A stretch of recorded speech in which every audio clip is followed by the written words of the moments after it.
Hello, I'm John, I'm the Geeky Fanboy, and welcome back for the third part of my 2020 recap where I talk about films, TV shows, and video games that I've seen or played this year. And I thought I was going to talk about some of my favorite bits that I encountered this year because, the thing happened in 2020 and gave me a lot of spare time to watch and or play stuff. And so I already talked about my top 5 favorite movies and my top 5 favorite TV shows that I've watched this year. And I thought, since this year I actually got time to play quite a lot of video games or get into some of the games that have been sitting around in my Steam library for quite a while, I thought I'm going to talk about some of the games I played, some of which I really, really enjoyed. And I'm not like a very good or professional video game player at all. I'm very casual about this. It's just like a hobby I do and have, and like I play games when I can, but it's very casual for me. I'm not pretending I'm very good at them or anything. It's just something I do for fun to relax, and I thought, why not talk about some of the games I really, really enjoyed this year? So, let's go. Disclaimer, yes, I did play Animal Crossing New Horizons, but I'm not going to talk about that because everyone already talked about Animal Crossing. Yes, it's a great game. This is the game I played the most this year. I think everyone who had access to the game played the hell out of it. It was a lot of fun. But since that game already got a lot of highlights this year, I thought I'm gonna leave it out of my list. But just as an honorable mention, and there are also going to be a couple of other honorable mentions later. Also, not all of the games, or probably most of the games I'm mentioning here, did not necessarily come out in 2020, but I did play through them for the first time this year. There are also some really good games that I have started playing this year but have not finished yet, but I'm going to talk about them in the honorable mentions. But for now, let's go. Okay, the first big proper game that I finished this year was sometime in May, and the game is already like 2 years old or something, and it's the RPG Vampire. Or Vampire, I don't know. Yeah, it's the Vampire RPG game that I was really, really excited about when it was first announced and I saw the trailer. I thought it looked really, really cool.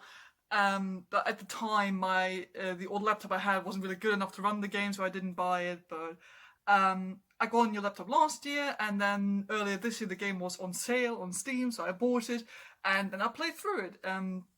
During springtime when first lockdown set in, because I had a lot of time. And Vampire is, as you can guess, about vampires. So it's about this doctor in 1918 who was in the war, so he's a war medic. And he comes back and gets mysteriously bitten by vampires. So the game starts with him in like a pile of corpses. He like stumbles out and like bites the first person he meets, who happens to be his sister. So that's bad. So Jonathan, that's the name of the doctor, goes on to discover his vampiric powers. He gets a job at a hospital where he becomes the new head surgeon or something. I think the manager of the hospital is actually in the know about vampires, so he has someone who he can trust there. And the thing is that it's all said very appropriately, as I thought, and I did not know this when I went into the game, during the pandemic in 1918 when, was it Spanish flu? Something like that, ravaged the whole continent. And, that got way too real at times while I was playing this, because you can walk through the streets and you can read signs that say please stay inside, do not cough while you're out on the street, and you have people in the hospital wearing masks and stuff like that. And I thought, yeah, this seems like a very appropriate game to play right now. Everyone's talking about, people getting sick and illness spreading, And obviously they're talking about, on the one hand, about the flu that's going through the country, but on the other hand, also about, naturally, the vampire disease spreads throughout London. And so you are on your journey as Dr. Jonathan, and to find out who is your maker, who made you a vampire. You get indoctrinated into vampire society, find out what it's like, meet some other vampires, but also some humans.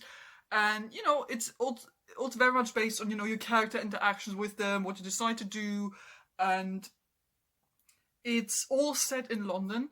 And what I like about it, you have these different districts of London that you can visit throughout the night, and you meet people there, you can talk to them, you can talk to merchants, journalists, priests, doctors, prostitutes, street workers, all kinds of people. And you meet them, and it's all about the interactions with them, so you can find out who they are, who they work for, just, what's going on in their lives, and you can do jobs for them, that kind of stuff. But if you want to, which you bet I did, you can also use vampiric powers to hypnotize them and lead them down the alleyway, and then you can have a good munch on them, and you just eat them to get some extra experience points. And it's all, and the balance in the game sort of works on your relationships you build with these people. If you decide, do you eat some of them? Do you eat none of them? Do you eat all of them? And depending on how you act with these people in the district, there are certain influences going up and down within the district. And the thing is, the more people you put in danger, or the more people you eat, the more dangerous the district becomes. So at a certain point, if you don't pay enough attention and you eat too many people in the district, everyone dies. If the district becomes too dangerous and too many people, you've eaten too many people, the whole district just collapses and everyone disappears and they're all dead. Even if you did not eat them, they just die. And you bet that at the end of the game, all my districts were dead. Just fucking dead. Yes, mostly because I ate 3/4 of these people because I really, really wanted those experience points. Which brings me to why I initially started doing that. Because, I started the game thinking, of course I'm going to eat some people, but we'll see how many. Because, the character interactions are really cool, and I love the character designs and the voice acting. They're really, really fun. But then it came to the combat, which took me quite a while to get used to. Like I said, I'm not a super experienced player, especially not with RPGs, so this could all be on me. I don't know. But, at times the handling of the combat was just very clunky, or a bit too much and very hard, where I thought, either I'm not doing this correctly, the game is making it too hard for me, or it's just not balanced well enough in certain areas, which is why I started to eat some people so I could level up quicker. Which, did work out for me. And after a couple of hours, I did actually get more into the combat and how it works. So that at the end of the game, I felt comfortable enough, though I have to admit that I theoretically never beat the final boss because she was simply way too hard for me to beat. I knew which kind of ending I would get because I knew that this is the final boss and after that the final cutscene plays. And I knew, given what I had done, how many people I had eaten, and what happens with my relationships, I knew which ending I would get, so I just looked it up. And I get the only ending where I don't get to smooch the cool vampire lady, which I think is unfair, just because everyone else is dead. But yeah, the final boss also was just very unfairly balanced levels-wise, because I think, as far as I understood this, the very last boss in the game sort of levels out on depending what your own level is at the time or what you did.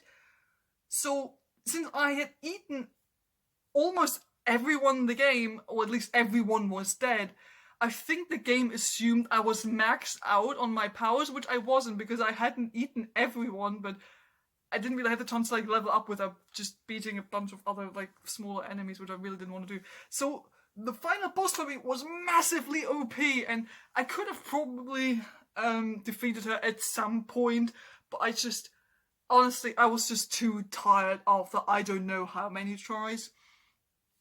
So yeah, the combat could be a little troublesome at times, but for someone who usually has problems getting into RPGs, because I usually think RPGs are a bit too complicated for me, I really enjoyed this. Like the leveling system and how it works and your powers, what you can upgrade, I think is really cool. And I like how they include all these different kinds of vampiric powers and what kind of vampire you want to play.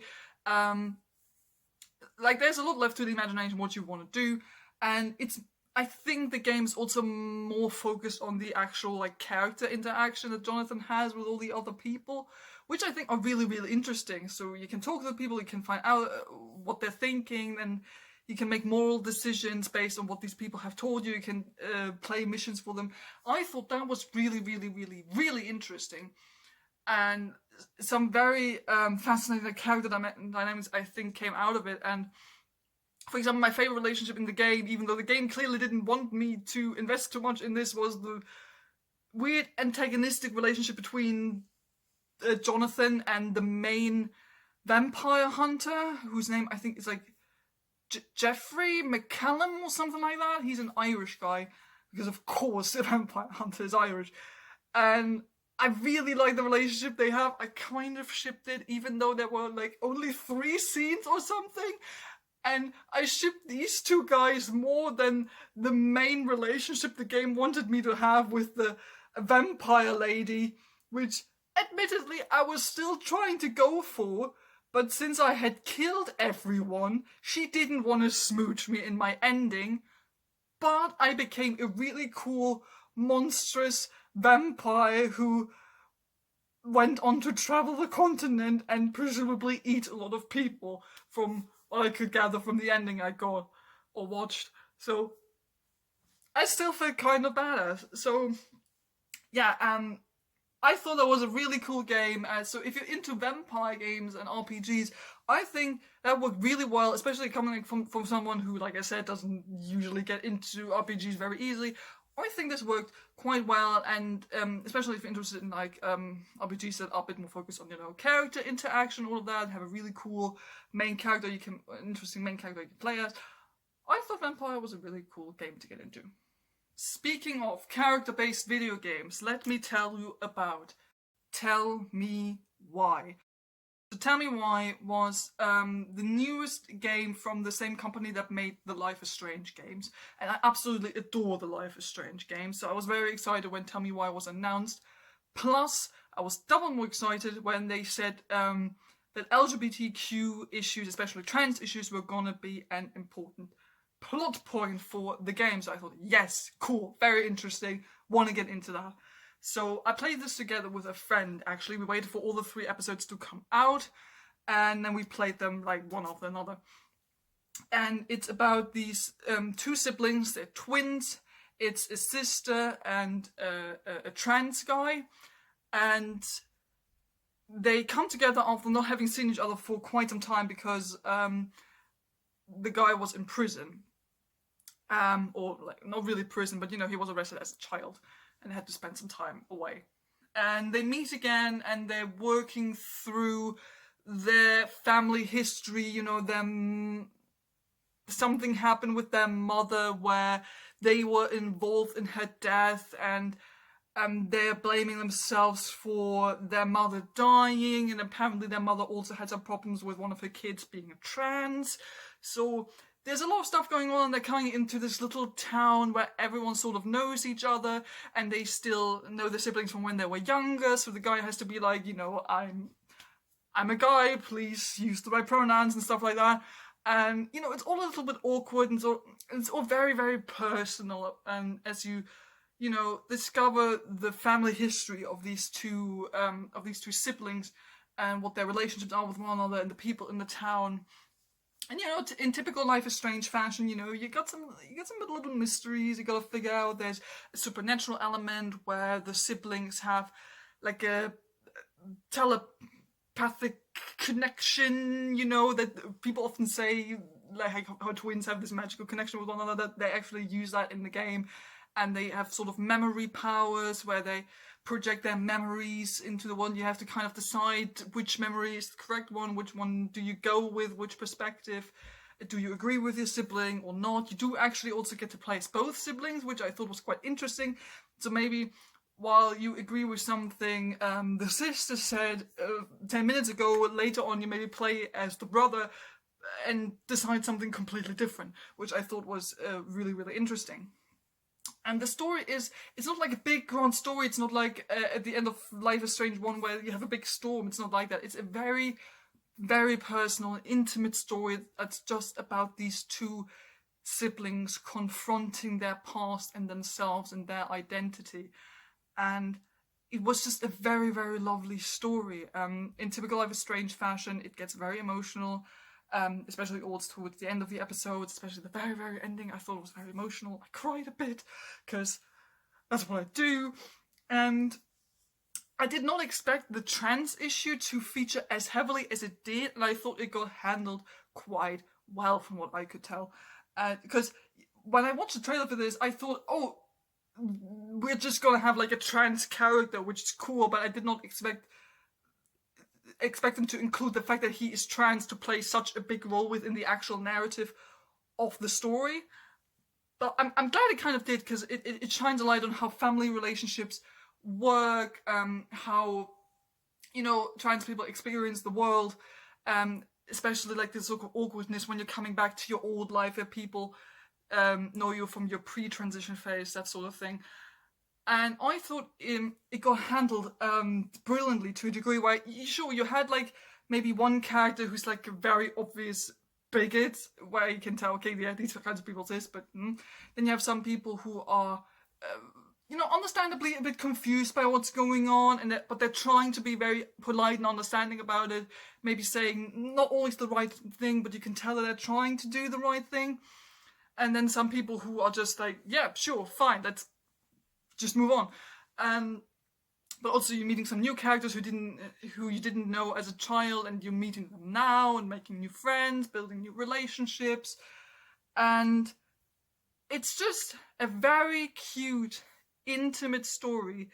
And if you are into these Life is Strange games, or games that are very much like that, you're definitely gonna enjoy Tell Me Why. It's a bit shorter than the Life is Strange games. Tell Me Why had 3 episodes, but I feel like those 3 episodes were all they needed in order to tell the story they wanted to tell. So nothing feels like too stretchy, nothing feels too complicated or like it's drawn out. You have enough time to explore all these characters, to explore the relationship between the siblings and between them and their mother and the rest of the characters. You have some very emotional decisions you have to make depending on what you think of the situation, how you would personally react, or depending on how you've bonded with each of these characters.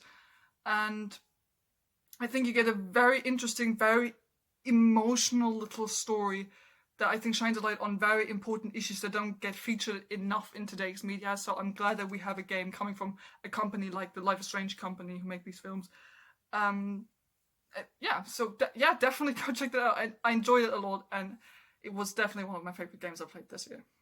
The next game I want to talk about was a blast from the past, as they say, namely Spongebob Battle for Bikini Bottom Rehydrated.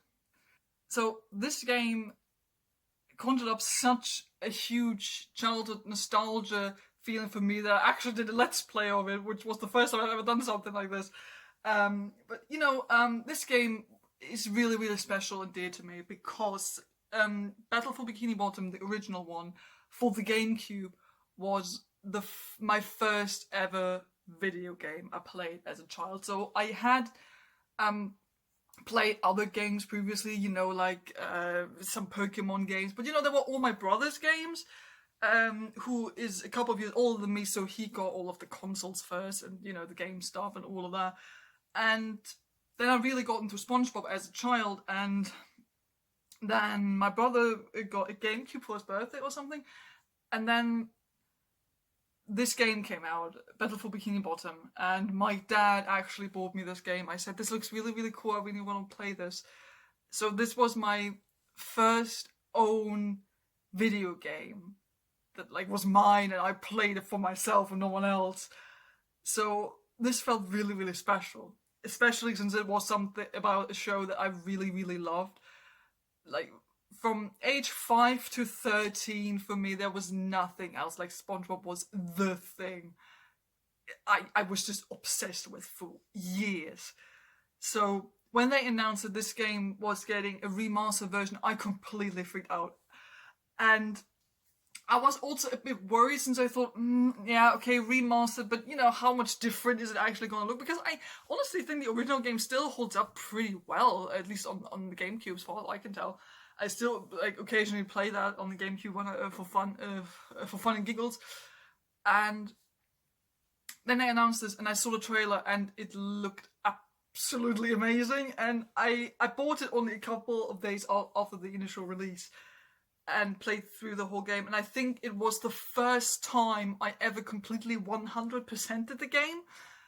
Like, I played the game a couple of times on GameCube, but I think I never was able to, or I never bothered with actually like 100%ing it, like getting all the spatulas, finding all of the socks, etc., etc.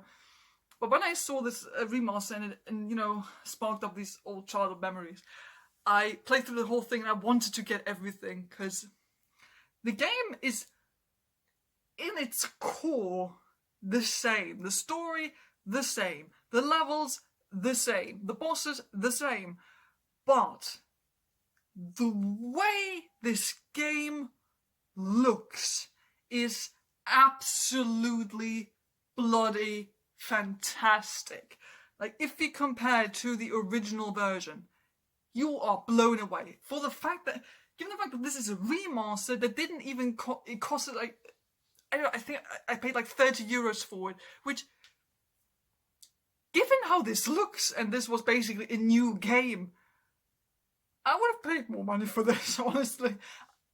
So it was definitely affordable, and just, you know, maybe go on and watch like a comparison video where you can see the differences, because the graphic update is absolutely amazing. I looked at this, and the colors just so bright and colourful and playful. Well, I already thought in the original game, when I initially played it as a kid, I was like, oh, this looks so amazing. The colours and the settings, they all look like they do in the show, and I thought it was really cool. And then you look at the remastered version, how they look there, it's even better. Like, you can really see like the texture on SpongeBob's trousers. You can see like his little paws on his sponge face, you know, the grains of sand and all that. What especially blew me away, for no particular reason, was the grass. Like, since the first level you play in the game is Jellyfish Fields, and it's, you know, mostly just green, grassy areas. And in the initial original game, it looked nice, but, you know, the grass was just like, it's flat grass. And in the remaster version and the Rehydrated version, it actually looks like they painted each single bit of grass. It just actually looks so good and realistic. It feels just very satisfying to look at it, because it just looks so colourful and detailed, and like they put a lot of effort and passion into it. And for people, especially like me, who are familiar with the old game and they're looking at this now, it's just everything you could ever want from a remaster version, and so much more, since the mechanics and everything are still the same, and it all works quite well. Because the original game was really good. This was there's a reason why this is usually called one of the best SpongeBob games, if not even the best SpongeBob game that exists. Because as a 3D platformer, it was just amazing. All the levels were very creative, and they were settings you knew from the show, and they looked really, really cool, and you felt really immersed into the world of Bikini Bottom, and you could play not only as SpongeBob, but also as Patrick and Sandy, which was really, really cool. And you get all of this in this remastered version, and then in such a polished up look, where you can tell how much work and time, how much of that went into the remastered version of this game. it was just so much fun revisiting this game. I played through it already like 2 times. The first time I played was like on my own, and I 100% the game, which, like I said, I've never done before. But this remaster gave me, the hype and the opportunity to actually do that and wanting to do that. And I liked it so much I actually went back and did a little let's play of it, which again I'd never done before. But this felt like a game I could really come back to and felt like I have a connection with it and comment on what was happening because I had a history with it. So, if it's about remastered, and like I said, I'm not really a video game expert, but I keep an eye on stuff that comes out, and if you think about remastered games, this is what I want to see, because you can actually see where the effort went in, and that it looks different from the original, that it is definitely an upgrade. Like, for example, another one of my favorite video games got a remaster this year, Kingdoms of Amalur, got a remastered version. And the game is like from 2012, and it actually looks still pretty good. And I got really excited when that was announced, and then I saw gameplay for the new remaster version, and it looked basically the exact same as it did back in 2012. And I was really disappointed. So, which is why I was so happy that I played Rehydrated, because this is what I expect when I hear remaster. So, definitely, if you're like a Spongebob fan, old school fan who played the original game, definitely go check out the Rehydrated version. And even if you are not familiar with the original game, this game is just wonderful. It's for all ages. I enjoyed it when I was 5 years old or whenever it came out, and I enjoy it now at the age of 23. So go play it. Let your kids play it. It's so much fun. It's not that hard. It's a bit tricky here and there, but you get through it quite easily. You get most of the voices from the show. It looks lovely, it's quirky, it's fun, and I definitely enjoyed playing Battle for Bikini Bottom Rehydrated. The next game I want to talk about is a short little casual game, but I liked it a lot, and it's one that didn't come out this year. I think a bit like last year, 2 years ago, I'm not quite sure. But the game I want to talk about now is Donut County.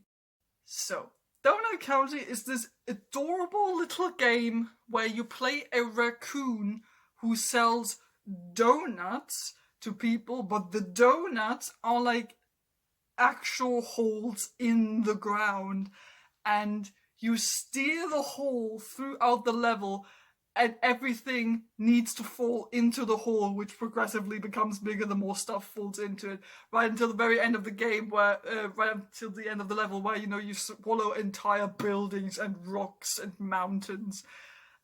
And the reason I love this game is it's immensely satisfying to play. So this is the kind of game I really like, because like I said, I'm more of a casual player, and I like a lot to just play games on the side, maybe listen to something else while I'm playing, so I don't need to pay too much attention to what's actually going on. It's something I can just, play in between if I need to relax. And Donut County, I think, is perfect for that. The art style is absolutely adorable. It's sort of like this paper mache work, comic booky art style. The speech is a bit like in texting sort of ways. You also have a couple of scenes where you can text as the raccoon or as the best friend of the raccoon, and you reply. You can send this weird little duck emoji, which is just absolutely hilarious.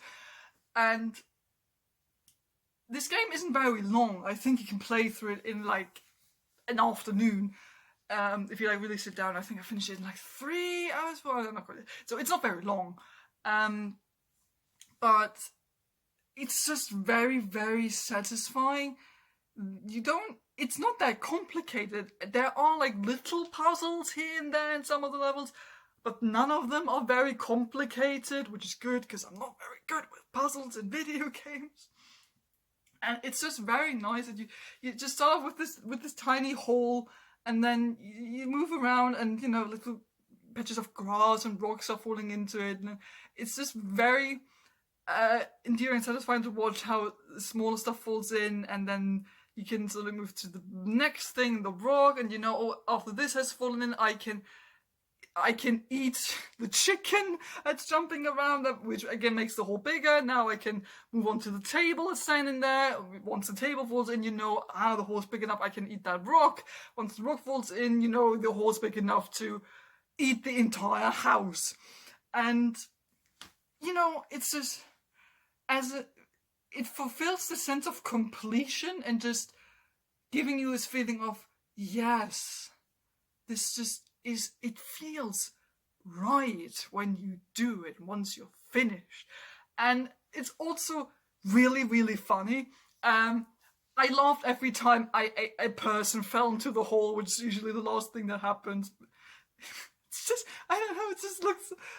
It's weirdly funny when you see the person fall into the hole, which are all, by the way, animals most of the time.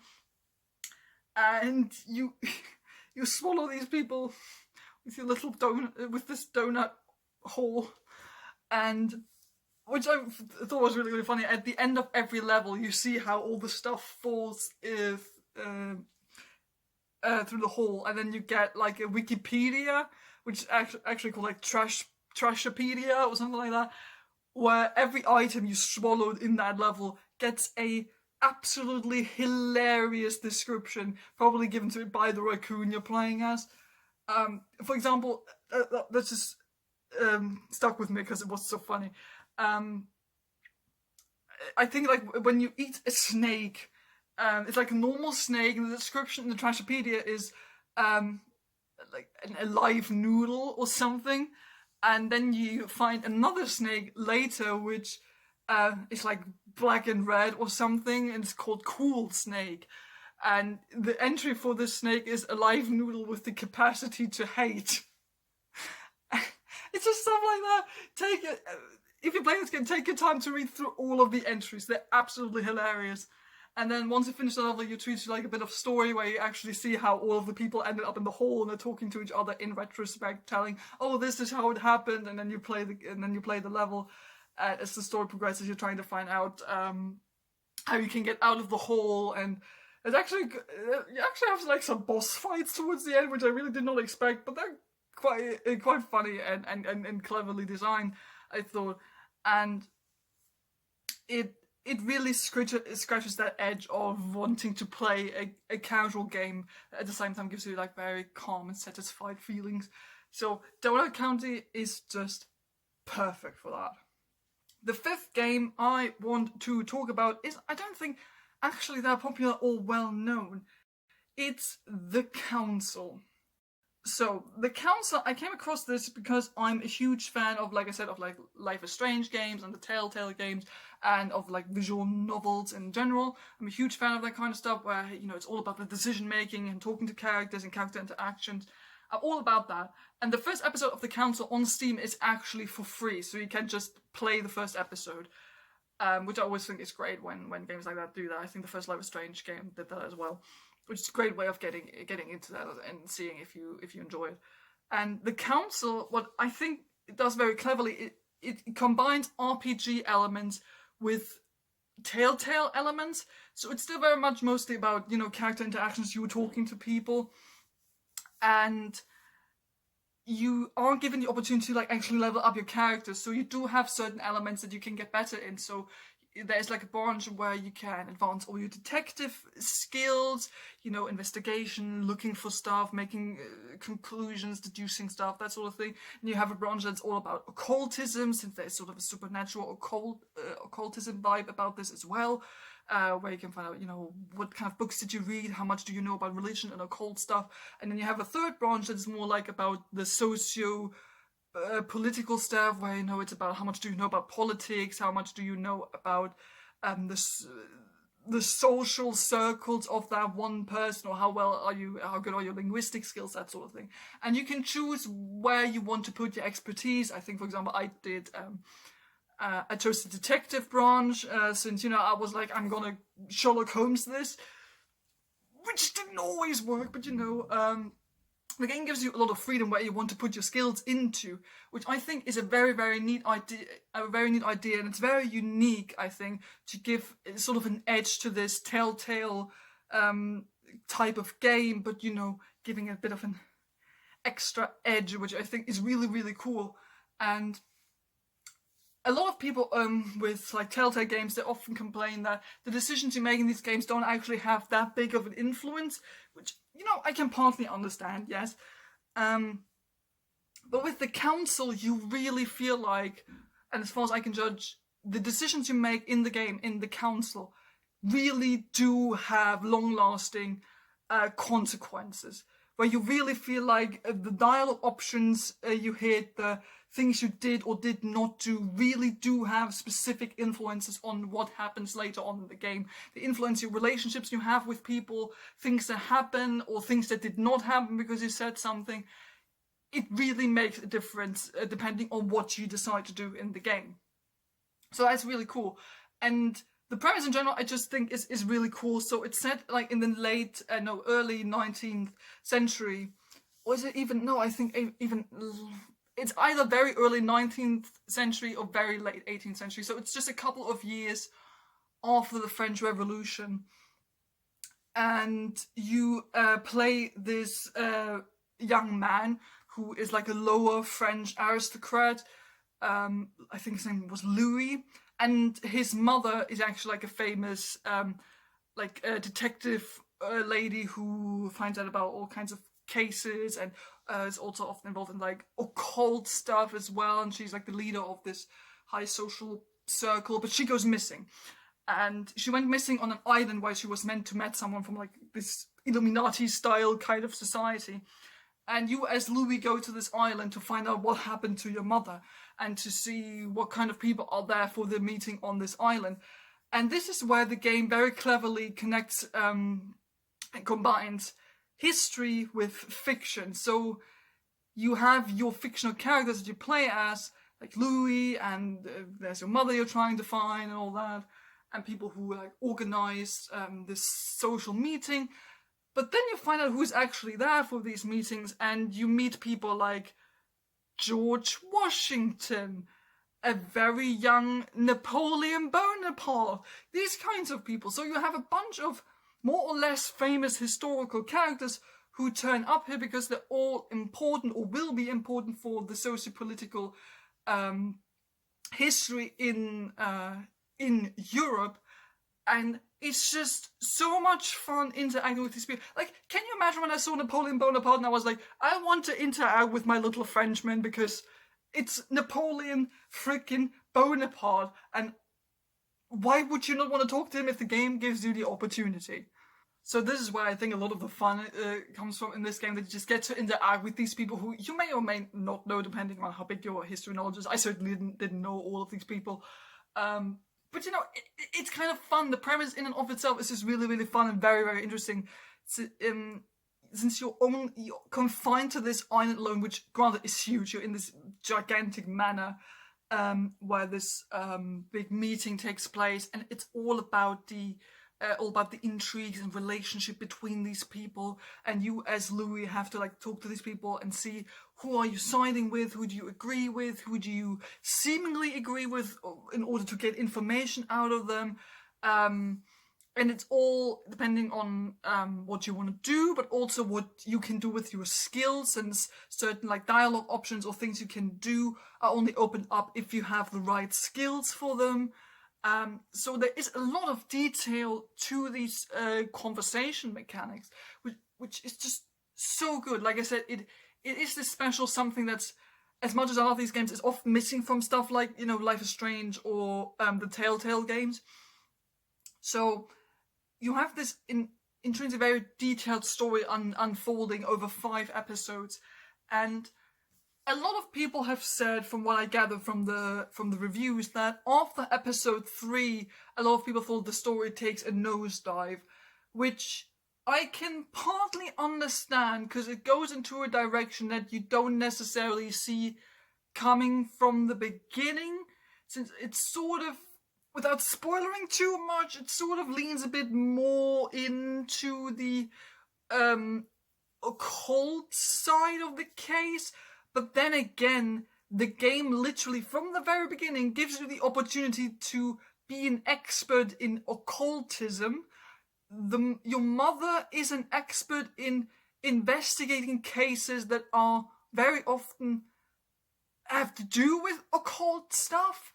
The people there are very like Illuminati like, so you do have the hints there, but maybe the heel turn at the end of episode 3 is a bit too jarring, which I can kind of understand. But I actually kind of liked it, and like I fully leaned into it. After a while, I was like, "Sure, let's run with this. I'm here for it." So it goes a bit bonkers after episode 3. You gotta see if you like that for yourself. I personally thought, yeah, sure, it's a bit weird, but I'm fully here for this. We're doing it. I like binge played. I think the last 2.5 or 3 episodes, because I was just so much into the story. I wanted to know where this is actually going, and I was really really into the relationships I was building with these people and how it was gonna play out. So I thought the story was really really interesting. And if like me you're a fan of either visual novels or storytelling games that are all about making choices, and you always feel like those kinds of games never really take your choice into account, since it always feels kind of the same anyway, go play this game. It definitely feels like all of your choices do make an impact, and thanks to this RPG element, you really have this neat little detail where you really do feel like you can play this in a very personally stylized way that is very specifically tailored to you, depending on where you put your skills in, what you say, what you do. So I feel like there are probably different kinds of ways to playing this game, even though maybe it ends up, I don't know how many different kinds of endings there are, but I know that there are several endings to this game. But I definitely feel like, you can have very different kinds of relationships throughout the game with all of these people, and you can definitely have different kinds of endings depending on what you do. And the game very rarely tries to force you into a certain way. It does that maybe once or twice, but never really in a too jarring kind of way. So the Council, if you're into it, if you're into Telltale games, go play it.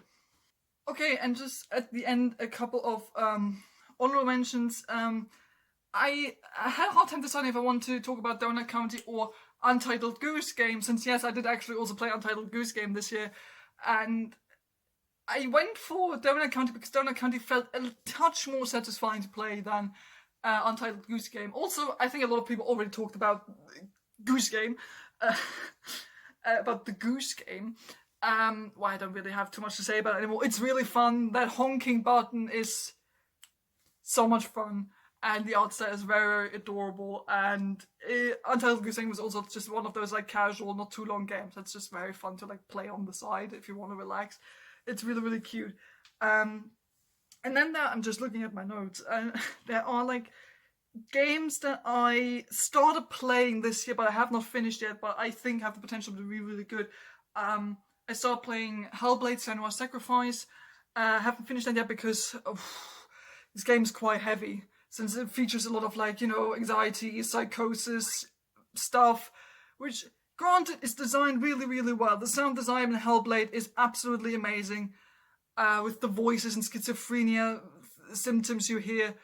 Great design, but it's very exhausting to play, especially if, like me, you also struggle with mental illness, so you're like, yeah, this is really good, but maybe a bit too good. But yeah, I'm 3/4 through the game, and I really enjoy what I've seen so far from Hellblade: Senua's Sacrifice. Like I said, the sound design is absolutely amazing. I love the whole, I think it's Celtic, Nordic vibes with the religion and everything. I think it's really cool. I'm a bit struggling with the combat, but that's just probably just me. But yeah, that's definitely really fun and looks absolutely amazing. And another game I want to mention I started playing this year, but I haven't finished yet, is Dragon Ball Z Kakarot. As a kid, Dragon Ball, especially Dragon Ball Z, for me and my brother, that was the shit. I cannot tell you how much we freaked out about this together, especially my brother, who was a bit older, so he was more allowed to be into this, since I was frankly probably a bit too young for it, but who cares? And I have never played any of the other DBZ games. And, oh no, actually not true. I think I had one for the Game Boy Advance or something. But you know, I was super excited when this was announced, and I waited for it to be on sale, which is why I started playing it later in 2020, which is why I haven't finished it yet. And this game is just very, very satisfying to play as a Dragon Ball fan. It's the kind of game that I always imagine a DBZ game should be like. You know, it's open world. You get to play as all of your favorite characters. You get to just run around, fly around, blast people, blast robots in the face, punch them. Get to make cool, mad combos as you punch them into the ground, then laser Kamehameha them in the face. It's absolutely just, I can't even find the words for it. I haven't even finished the game yet. I'm in the middle of the Frieza saga, and even though I know what's coming, I love it because it's just perfect. I just get to play the story of this anime, which is all I ever wanted from a game like this. And the fact that it's open world makes it just so much better. You actually get to like fly around and explore the country. You get to explore the islands. You get to do like little side missions here and there, and you get to play as various characters. You also get to play some parts that maybe you didn't really expect you were able to play. Like for example, on Namek, I thought it was really cool that I was able to play like Vegeta's storyline. That was really cool since I expected to be mostly with like, you know, Gohan and Krillin and, you know, the protagonist gang and the hero gang. But, you know, I actually get to play some other parts as well. And it's really fun. And of course it has like some JRPG, you know, elements which are often come in like Japanese video games, you know, where food is very important and you make food and all of that kind of stuff. And again, for someone who has a bit of difficulty often getting into like RPG style games, this is really easy to get into. It might seem a little bit overwhelming in the very beginning, but I think you get quite quickly into it. So as far as I can judge from having played like 1/4 of the game, I'm really enjoying it so far. So yeah, those were my top 5 video games that I played this year. I had a lot of fun. I hope I can still have the time to play all of these video games in 2021. All depends on how the thing develops in the new year. But yeah, what were some of your favorite games that you played this year? Or, put them down in the comments below. If you have any opinions or comments on the games I've talked about, tell me. And are there any games that you were looking forward to in 2021 that are coming out? And obviously we all know Cyberpunk is currently the hype. I hope one day I get to play that, hopefully. And yeah, I hope you enjoyed this little video. Thanks for sticking with me throughout this weird year that is 2020. I hope you enjoyed this. Don't forget to like and subscribe if you haven't done it already. And I'll see you in the next year. Goodbye.